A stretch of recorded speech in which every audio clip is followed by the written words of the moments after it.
CONA is an entity that supports 11 individual Coca-Cola bottlers that sell 95% of Coca-Cola in North America and 100% in Canada.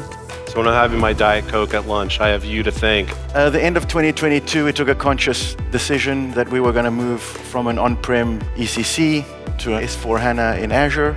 We knew that we needed the best players at the table with us because we were about to do something unprecedented. We went to Microsoft and SUSE because we have a well-established relationship, and they are the best in both open source and cloud infrastructure. In moving to S/4HANA, we were at least able to rationalize the operating system for our SAP environment. It took close to 1 year to closely work with both Microsoft, SUSE, and CONA, all three doing co-innovation to build that framework. Normally, if you look at any other migration, they always see issues post-go-live. In our case, we haven't seen any issues. There were many of our stakeholders that thought that we had cancelled the project. They were logging in and nothing changed. A big advantage for us using SLES and the SUSE Manager, it enabled us to avoid downtimes.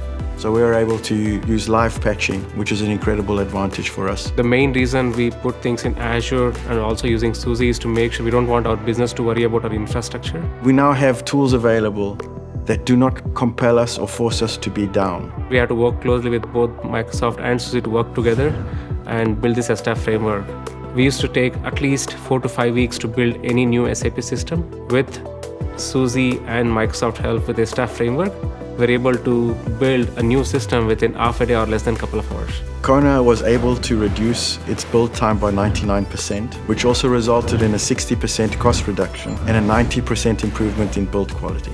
The fact that this was open source allowed us to attain these big results. We're looking for SUSE to improve and take our resiliency even further to the next level. By the end of this year, we plan on running our Azure primary loads out of 2 different regions for around 6 months of the year.